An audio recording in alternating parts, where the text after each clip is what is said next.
छात्राओं RD inter college की online classes में आप सभी का स्वागत है। मैं आदर्श तिवारी आज आपको क्लास 10 की मैथमेटिक्स का फर्स्ट चैप्टर रियल नंबर्स पढ़ाऊंगा। चलो फिर देखते हैं।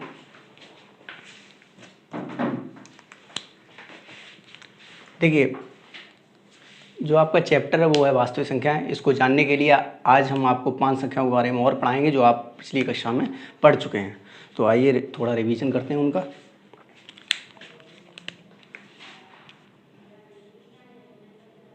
फर्स्ट है आपकी प्राकृतिक संख्या।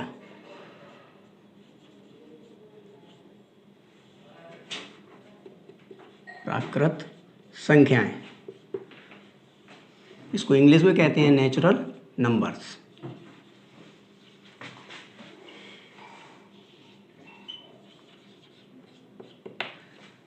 प्राकृतिक संख्याएं होती कौन सी हैं? देखिए, जो संख्याएं किसी चीज़ को गिनने में प्रयोग करते हैं, जिन संख्याओं को किसी चीज़ को गिनने में प्रयोग करते हैं उनको प्राकृतिक संख्याएं कहते हैं। जैसे मेरे पास 2 मार्कर हैं तो हम स्टार्ट करेंगे 1 से, 1 और 2। तो 1, 2, 3, 4, 5 ये सभी कौन सी संख्याएं? प्राकृतिक संख्याएं। तो प्राकृतिक संख्याओं की अगर डेफिनेशन बने तो हम ऐसे कह सकते हैं कि गिनती वाली सभी संख्याएं प्राकृतिक संख्याएं कहलाती हैं। इसको n से प्रदर्शित करते हैं क्योंकि नेचुरल नंबर होता है, नेचुरल कैपिटल है, तो इसको n से प्रदर्शित करते हैं। जैसे 1, 2, 3, 4, 5 डॉट डॉट। अब आपकी आती है दूसरी पूर्ण संख्याएं। चलिए देखते हैं पूर्ण संख्याएं होती कौन सी हैं।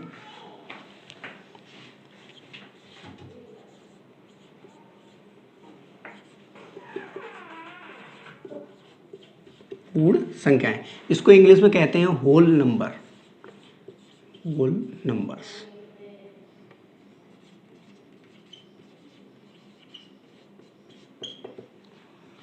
पूर्ण संख्याएं होती कौन सी हैं? देखिए, प्राकृतिक संख्याओं के समूह में यदि हम 0 और बढ़ा दें, प्राकृतिक संख्याओं के समूह में यदि 0 और बढ़ा दें तो प्राप्त समूह हमें पूर्ण संख्याओं का समूह प्राप्त होगा। जैसे ये आपकी प्राकृतिक संख्याएं हैं 1, 2, 3, 4, 5। इसमें यदि हम 0 और बढ़ा दें तो ये जो समूह प्राप्त होगा वो पूर्ण संख्याओं समूह कहलाएगा। तो अगर ऐसे कहें कि सबसे छोटी पूर्ण संख्या क्या है तो इसमें 0, क्योंकि 0 से स्टार्ट होती है पूर्ण संख्याएं, तो सबसे छोटी पूर्ण संख्या 0। और अगर सबसे बड़ी संख्या की बात करें कि सबसे बड़ी प्राकृतिक संख्या या सबसे बड़ी पूर्ण संख्या कौन सी है, तो इसका कोई बोध नहीं है क्योंकि संख्या कहीं भी हो सकती है। चलिए अब आती है आपकी बात पूर्णांक पे।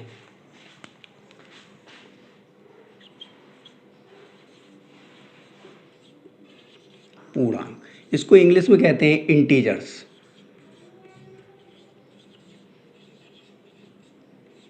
इंटीजर्स। देखिए, पूर्ण संख्याओं के समूह में, पूर्ण संख्याओं के समूह में यह ऋणात्मक प्राकृतिक संख्याएं और बढ़ा दें तो प्राप्त समूह में पूर्णांक का समूह प्राप्त होगा। जैसे ये आपकी पूर्ण संख्याएं 0, 1, 2, 3, 4, 5 ये पूर्ण संख्याएं हैं।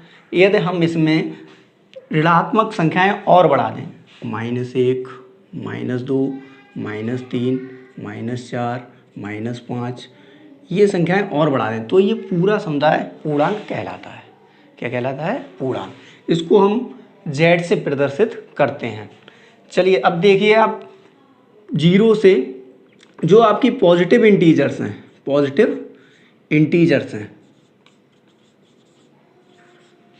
वो आपके 0 से बड़े हैं, और जो निगेटिव इंटीजर्स होते हैं, निगेटिव इंटीजर्स वो आपके 0 से छोटे होते हैं। अब ये यहाँ पे 0, जो आपका 0 है, 0 ना ही ऋणात्मक पूर्णांक है और ना ही धनात्मक। 0 ना ही ऋणात्मक इंटीजर्स और ना ही धनात्मक इंटीजर्स। चलिए अब आती है बात आपकी चौथी संख्या जो है आपकी प्राकृतिक हो गई, पूर्ण हो गई, पूर्णांक हो गई। अब आपकी चौथी संख्या है परमेय संख्या। इसको हम रेशनल नंबर कहते हैं। आप सभी ने पढ़ा होगा परमेय संख्याएं क्या हैं। चलिए देखते हैं परमेय संख्या क्या होती हैं।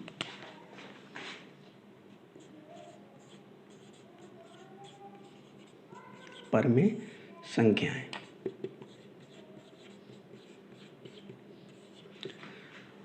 Rational number.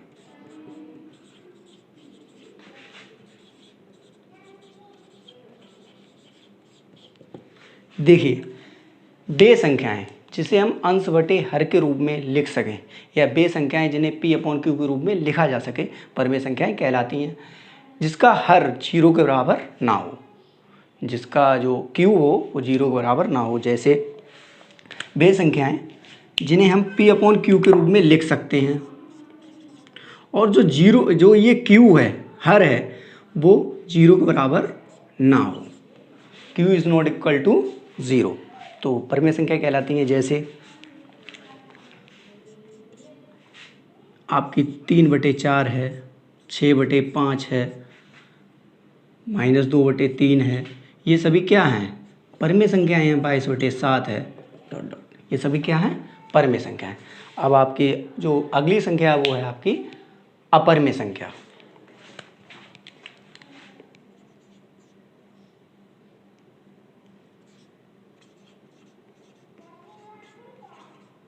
अपरमेय संख्याएं,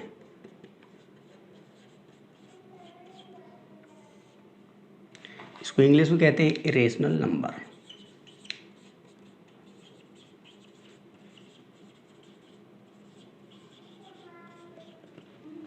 चलिए, अपरमेय संख्याएं कौन सी होती हैं? देखिए, आप शब्द से ही देख रहे हैं, ये परमेय है, ये अपरमेय है। आपको लग रहा होगा ये इसका विलोम है, क्योंकि यहाँ पे आ लगा हुआ है। तो ये क्या है? जस्ट इसका विपरीत है। परमेय संख्याओं को हम p अपॉन क्यू के रूप में लिख सकते हैं, लेकिन अपरमेय संख्या कौन सी होती है? देखिए, वे संख्याएं जिन्हें p अपॉन क्यू के रूप में ना लिखा जा सके अपरमेय संख्याएं कहलाती हैं। जैसे वे संख्याएं जिन्हें हम p अपॉन क्यू के रूप में ना लिख सकें अपरमेय संख्याएं कहलाती हैं। जैसे √3 है, √2 है, √7 है, √5 है, ये कैसी हैं? सभी अपरमेय संख्याएं हैं। इसी के साथ साथ आपको जो ध्यान देने वाली बात है, एक पाई भी ये आपकी अपरमेय संख्या में आती है। ये काफ़ी क्वेश्चन पूछ लेते हैं कभी कभी परीक्षाओं में कि बताइए पाई अपरमेय संख्या या परमेय संख्या है। ध्यान देने की बात ये यहाँ पे है कि पाई का मान देखिए 22/7 होता है, लेकिन 22/7 आपका परमेय संख्या में आता है, लेकिन पाई अपरमेय संख्या में आता है। तो ये ध्यान रखेंगे, 22/7 परमेय संख्या है और पाई अपरमेय संख्या है। ये ऐसा इसलिए है क्योंकि पाई का लगभग में मान 22/7 होता है, एग्जैक्टली मान पाई का 22/7 नहीं होता है। चलिए, अब आपकी बात आती है वास्तविक संख्याएं।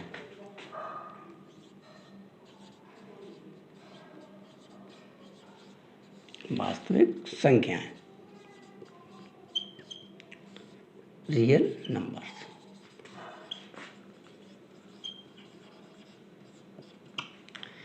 देखिए, आपका जो चैप्टर है वही आ गई, वास्तविक संख्याएं, ये जानना है। अब देखिए, वास्तविक संख्याएं कौन सी होती हैं?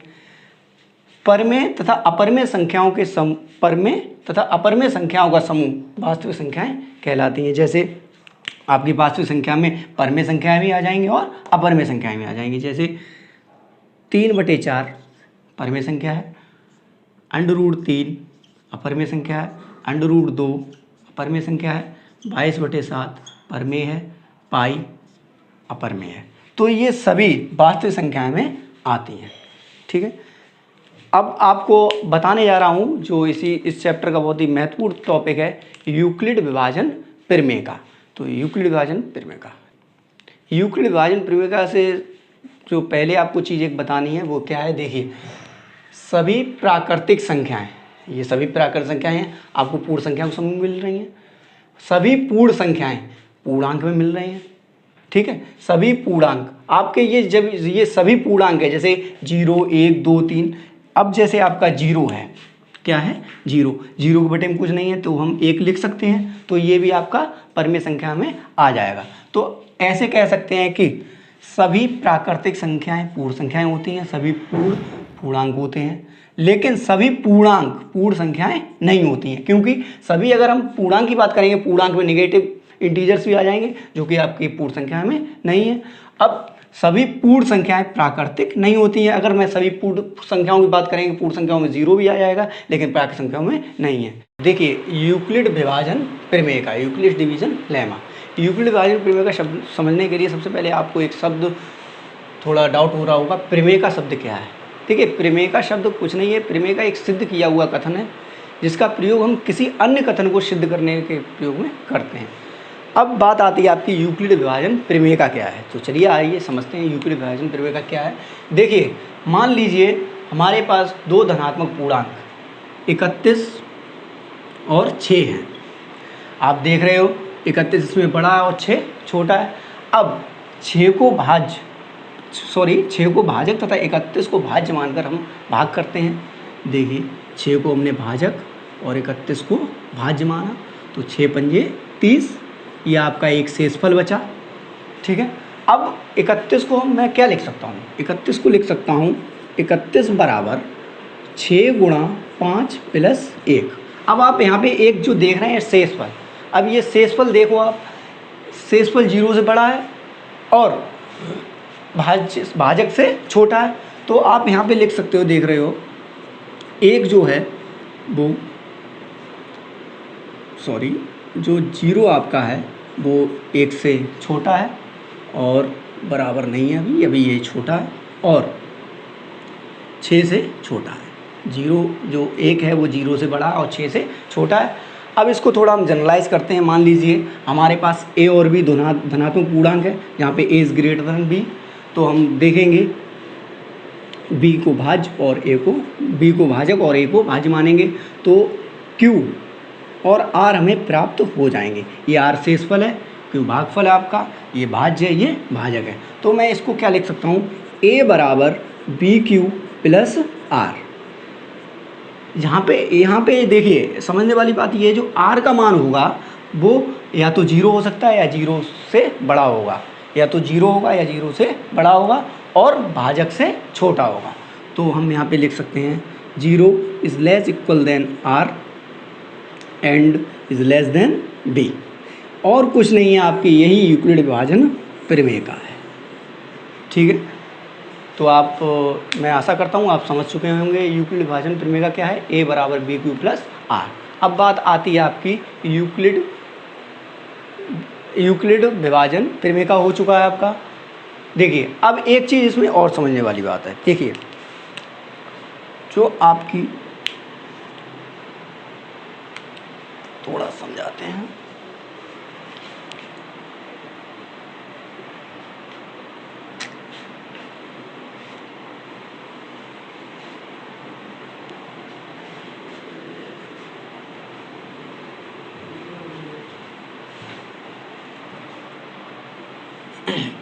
चलिए देखिए, अब आपकी बात आती है यूक्लिड विभाजन एल्गोरिदम।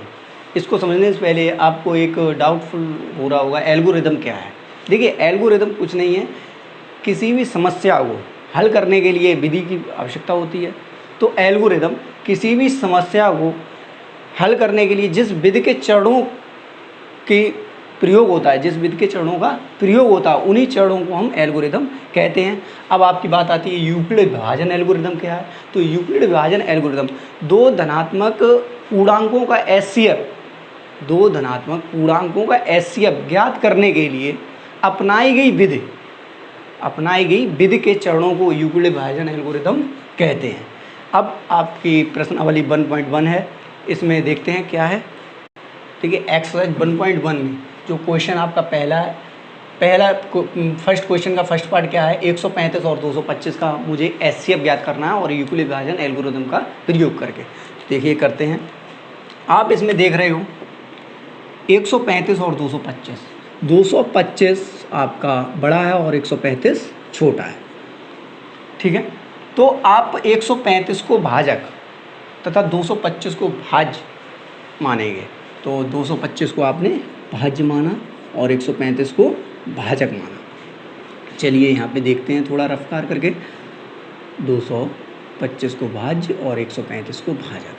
अगर आप भाग करेंगे तो एक बार जाएगा, ये 0 बचेगा, ये 9 बचेगा, आपका ये शेषफल है। तो आप 225 को क्या लिख सकते हैं, 135 गुणा 1 और आपका शेषफल क्या बचा, प्लस 90। अब आप यहाँ पे देख रहे हैं जो आपका शेषफल है r, रिमाइंडर है, वो 0 के बराबर नहीं है। ठीक है, तो पुनः यही प्रक्रिया दोहराएंगे। अब जो आपका शेषफल है उसको भाजक मानेंगे और जो आपका भाजक था इसको भाज्य मानेंगे। चलिए देखते हैं, 135 को भाज्य मान लिया और शेषफल को भाजक मान लिया। अब फिर से देखते हैं, इसमें 135 इधर आ जाएगा तो 9 दो बार नहीं जाएगा, सॉरी, 9 1 9 90। अब आपका कितना बचेगा, 5 और यहाँ पे 12 4 45। अब आपका शेषफल अभी भी 45 है, 0 बराबर नहीं है, तो आप लिख सकते हैं 90 गुणा 1 प्लस 45। ठीक है, आपका शेषफल अभी भी 0 नहीं है। फिर शेषफल को भाजक तथा भाज्य को शेषफल को भाजक तथा भाजक को भाज्य मानेंगे, तो 90 बराबर 45 गुणा 2। अब देखिए 45 दूनी 90 होता है, शेषफल आपका 0 बचेगा। अब यहाँ पे लिख सकते हैं शेषफल यहाँ पे 0 हो जाएगा। अब एक बात ध्यान देने की बात यह है, जिस भाजक के साथ शेषफल शून्य हो जाता है वही भाजक दोनों संख्याओं का एचसीएफ कहलाता है। तो यहाँ पे आप देख रहे हो, इस भाजक के साथ, भाजक क्या है यहाँ पे 45, इस भाजक के साथ आपका शेषफल शून्य हो गया, तो यही भाजक जो है इन दोनों संख्याओं का एचसीएफ है। तो आप लिख सकते हैं एचसीएफ 135 और 225 बराबर 45। अब देखिए आपका जो क्वेश्चन फर्स्ट का सेकंड पार्ट है, 196 और 38,220 का एचसीएफ ज्ञात करना है युगल विभाजन एल्गोरिथम से। तो देखिए देखते हैं, यहाँ पे आप देख रहे हो 196 छोटा है और 38,220 बड़ा है, तो 196 को हम भाजक और 38,220 को भाज्य मानेंगे। देखो अब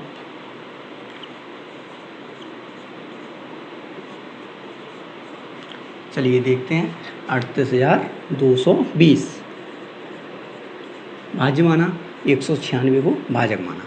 ठीक है, एक बार जाएगा आपका 196 कम 196, ये 6, यहाँ पे 7 8, यहाँ पे 2 में से 1 गया 186। ठीक है, अब यहाँ पे आप 2 उतार लीजिए, 9 बार जाएगा, 9 1 9। ठीक है, 9 चेक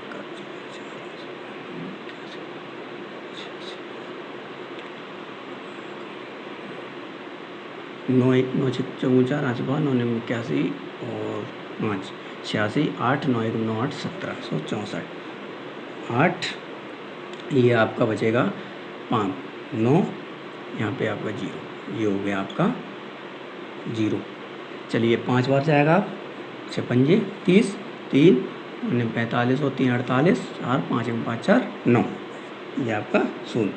तो आप देख रहे हो यहाँ पे शेषफल आपका 0 हो गया है, तो मैं इसको लिख सकता हूँ 38,220 इक्वल 196 में आपने कितने का किया, 195 का गुणा किया, तो आपका शेषफल क्या आया, 0 आया। अब आप देख रहे हो यहाँ पे शेषफल आपका 0 आ गया। अब इस भाजक के साथ शेषफल 0 आ गया, तो यही भाजक आपका इन दोनों का एचसीएफ हो गया। तो आप लिख सकते हैं एचसीएफ इक्वल टू एचसीएफ 196 और 38,220 इक्वल टू 196। चलिए क्वेश्चन नंबर फर्स्ट का जो थर्ड पार्ट है वो आप स्वयं घर से करेंगे। अब मैं आपको क्वेश्चन नंबर दूसरा बताता हूँ। क्या है क्वेश्चन नंबर दूसरा, देखते हैं। दर्शाइए कि कोई भी धनात्मक विषम पूर्णांक 6q + 1 6q + 3 या 6q + 5 के रूप का होता है, जहाँ q कोई एक पूर्णांक है। देखते हैं कैसे करते हैं। मुझे ये दर्शाना है कि कोई भी धनात्मक विषम पूर्णांक 6q + 1 6q + 3 या 6q + 5 के रूप का होता है। तो मैं मानूंगा कि माना ए कोई धनात्मक विषम पूर्णांक है,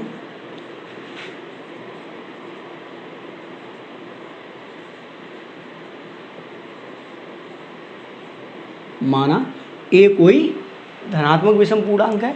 अब देखो यहाँ पे आप क्या देख रहे हैं, 6q + 1 आपका जो यूक्लिड विभाजन प्रमेय क्या होती है, pq + r। यहाँ पे आप देखो b की जगह क्या दिया है, 6q b की जगह 6 दिया है, तो आप यहाँ पे लिख सकते हैं कि तथा b = 6। ठीक है, ठीक है, माना a कोई धनात्मक विषम पूर्णांक है, ठीक है। तब यूक्लिड विभाजन प्रमेय से क्या होगा, यूक्लिड विभाजन प्रमेय से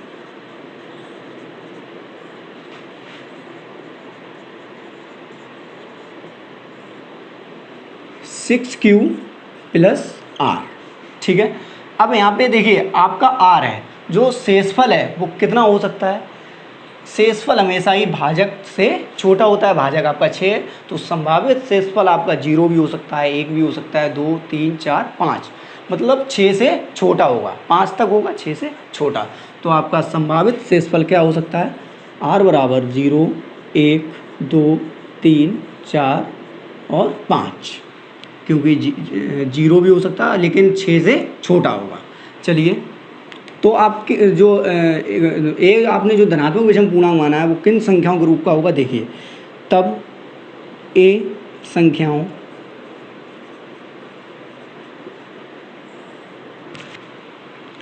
देखिए, अगर आपका शेषफल 0 यहाँ पे कर दें तो 6q रह जाएगा, 6q। शेषफल यदि 1 लें तो क्या हो जाएगा, 6q प्लस 1। शेषफल 2 लें तो 6q प्लस 2। शेषफल 3 लें तो 6q प्लस 3। इसी हिसाब से 6q प्लस 4 और 6q प्लस 5 के रूप का होता है, रूप का हो सकता है। ठीक है।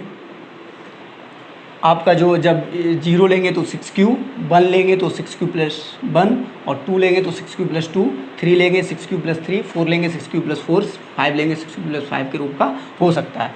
अब देखिए आपको सिद्ध क्या करना है कि कोई भी धनात्मक विषम पूर्णांक 6q प्लस 1, 6q प्लस 3 और 6q प्लस 5 के रूप का होता है। लेकिन आप देख रहे हैं यहाँ पे 6q प्लस 2 भी आ रहा है, 6q प्लस 4 भी आ रहा है और 6q भी आ रहा है। ये कैसे हटाएंगे, देखिए आपने जो a माना है वो धनात्मक विषम पूर्णांक माना है। क्या माना है, धनात्मक विषम पूर्णांक। परंतु ये आपका 6q है, ये कैसा है, सम है, क्योंकि ये 2 से विभाजित होगा। 6q प्लस 2 है, ये भी सम है, 2 से विभाजित होगा। और 6q प्लस 4 है, ये भी सम है, 2 से विभाजित होगा। तो यहाँ पे लिख सकते हैं, चूँकि a कोई धनात्मक विषम पूर्णांक है,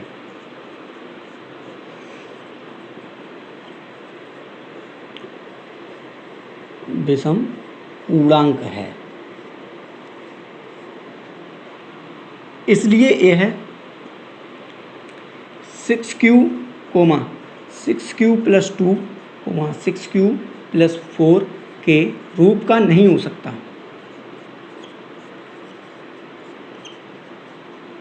नहीं हो सकता।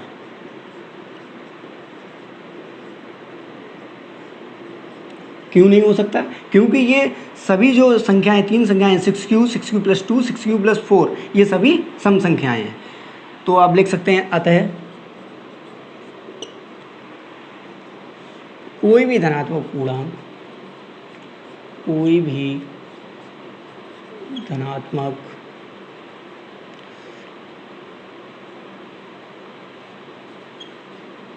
विषम पूर्णांक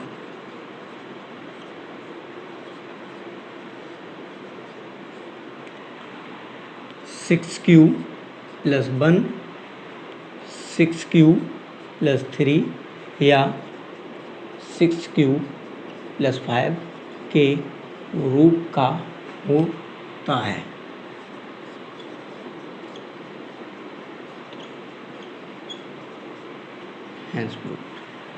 तो आपको ये वाला क्वेश्चन सही से समझ में आया होगा। अब चलते हैं क्वेश्चन नंबर 3 की ओर। देखिए क्वेश्चन नंबर 3 का थोड़ा स्टेटमेंट बड़ा है, तो आप स्वयं किताब से देख लें। मैं क्वेश्चन का सॉल्व समझा देता हूँ आपको। इसमें स्तंभों की अधिकतम संख्या पूछी है, ठीक है, स्तंभों की अधिकतम संख्या।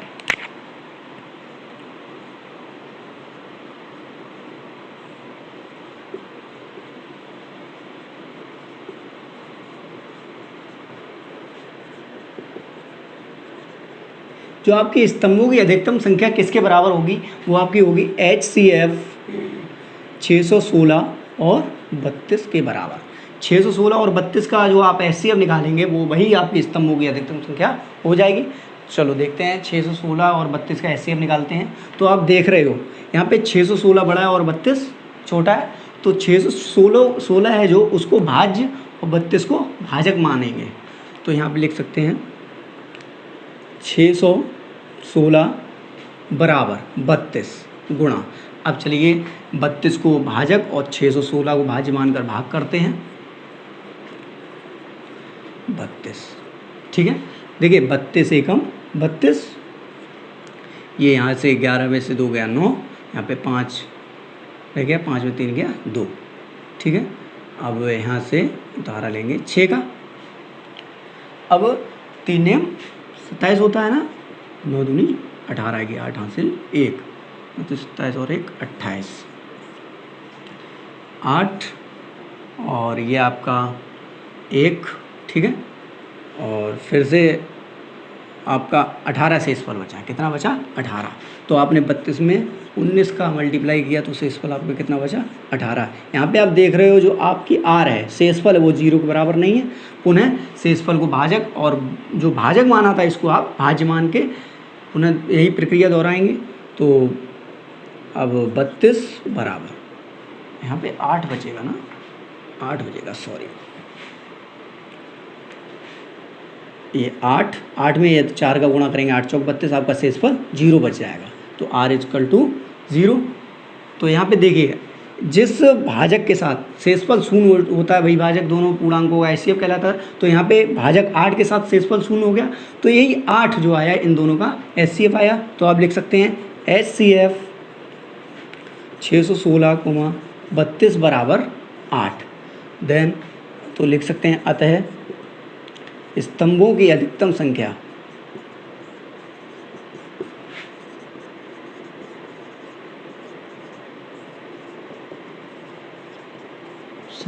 बराबर 8। ठीक, अब क्वेश्चन नंबर अगला है 4, देखते हैं क्या है इसमें।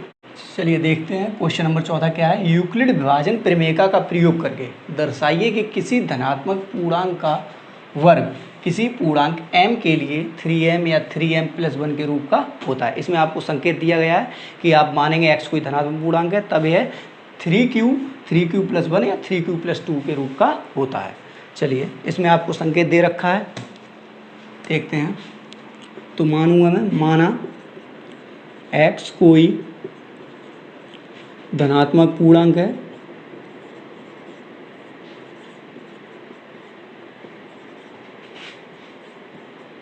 ठीक है, और आपको संकेत में क्या है, जब x कोई धनात्मक पूर्णांक मानेंगे तो यह किसके रूप का होगा 3q+1 और 3q+2 के रूप का।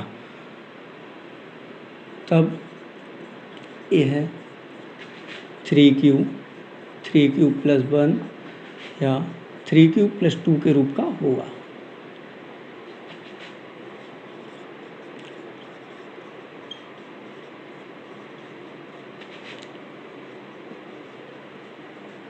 ठीक है, चलिए अब आप इसको सॉल्व करेंगे। देखिए x पहले तो इस रूप का होगा, इस रूप का होगा और इस रूप का भी हो सकता है। तो देखते हैं केस फर्स्ट क्या है। देखिए x कोई धनात्मक पूर्णांक है तब ये इनके रूप का होगा। तो देखते हैं, पहले हम इससे सिद्ध करेंगे, ये हमें सिद्ध करना है 3m और 3m+1। तो क्या होता है देखते हैं, केस फर्स्ट देखते हैं, स्थिति फर्स्ट। ठीक, केस फर्स्ट क्या है, जो आपका x किसके बराबर होगा 3q से लेते हैं, x बराबर 3q। अब देखिए क्वेश्चन में क्या दिया गया है, वर्ग किसी पूर्णांक m के लिए, किसी धनात्मक पूर्णांक का वर्ग। अब आपने x क्या कोई धनात्मक पूर्णांक माना है तो इसका वर्ग इस रूप का होता है, ये सिद्ध करना है। तो आप इसका वर्ग करेंगे, तो दोनों पक्षों का ही वर्ग करेंगे, पक्षों का वर्ग करने पर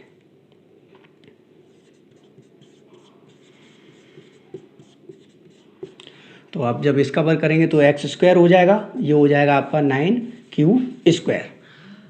अब आप इसको लिख सकते हैं यहाँ से x² बराबर 3 × 3q²। ठीक है, आपने 9 को कर लिया 3 × 3। अब इसको लिख सकते हैं x² बराबर 3 देखिए 3 आ गया, अब आपका क्या रह गया m, तो आप 3q² की जगह आप m मान सकते हैं। तो माना 3q² बराबर m, यहाँ पे लिख भी दो, जहाँ m बराबर 3q²। ठीक है, आपका देखिए ये हो गया, तो इसको समीकरण 1 दे दो,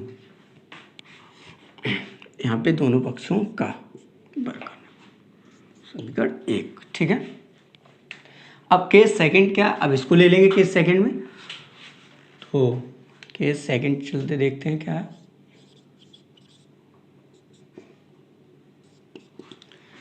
x किसके बराबर होगा, 3q+1। इसमें भी आपको दोनों पक्षों का वर्ग करना पड़ेगा, तो लिख देते हैं दोनों पक्षों का वर्ग करने पर,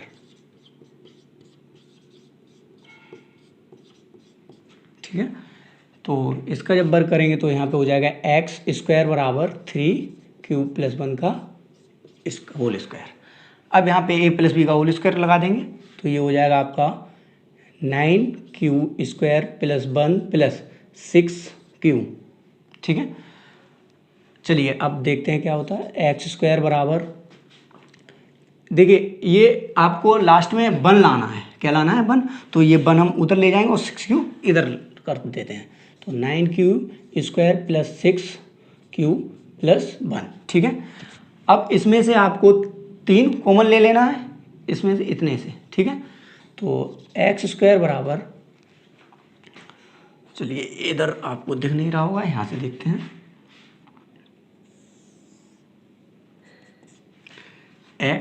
x² बराबर 9q² + 6q + 1, यही है। तो यहाँ से अब इतने में से 3 कॉमन लेना है, तो x² बराबर 3 कॉमन ले लिया, तो यहाँ पे रह जाएगा आपका 3q² प्लस का 2q, ठीक है, +1।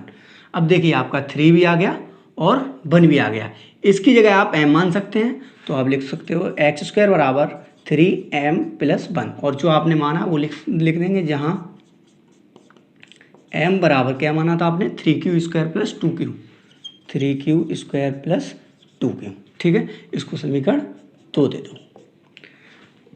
अब केस थर्ड पे देखते हैं क्या होता है। देखिए आपने ये तो सिद्ध कर ही दिया, ठीक है, चाहे तो इतना भी रह सकता है और चाहे इससे भी कर सकते हो आप केस थर्ड भी। ये यहाँ से देखिए केस फर्स्ट आपका 3m सिद्ध हो गया और केस सेकंड भी आपका 3m + 1 सिद्ध हो गया। आगे आप कर सकते हो, चलिए कर देता हूँ केस थर्ड से।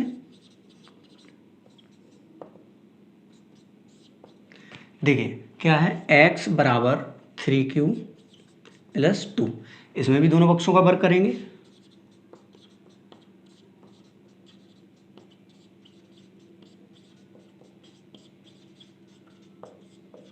दोनों पक्षों का वर्ग करने पर, तो ये हो जाएगा x² बराबर 3q + 2 का वर्ग।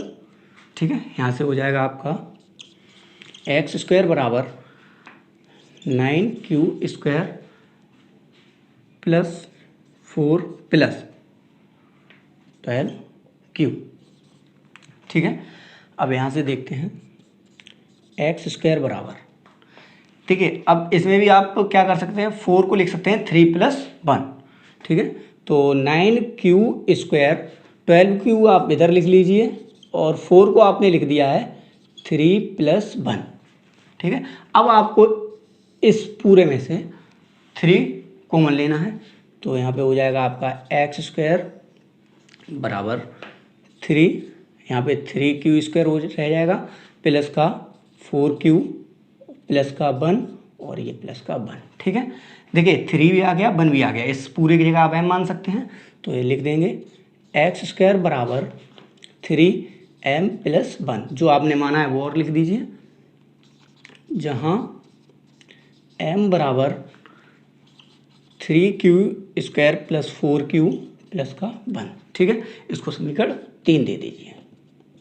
अब आप देखिए समीकरण 1 x² बराबर 3m, समीकरण 2 देखिए x² बराबर 3m + 1, और समीकरण 3 भी x² बराबर 3m + 1, और आपने x क्या माना था, कोई धनात्मक पूर्णांक माना था, और वो किसके रूप का हो गया, 3m और 3m + 1 के रूप का हो गया। तो आप लिख सकते हैं समीकरण 1, 2 व 3 से कोई भी धनात्मक पूर्णांक 3m या 3m + 1 के रूप का होता है, ये सिद्ध हो गया आपका। तो चलिए मैं लिख दे रहा हूँ यहाँ पे, समीकरण 1, 2 व 3 से सिद्ध होता है कि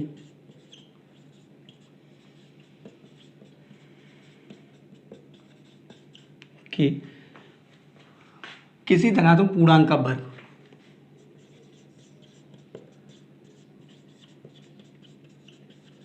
धनात्मक पूर्णांक का वर्ग 3m या 3m+1 के रूप का होता है।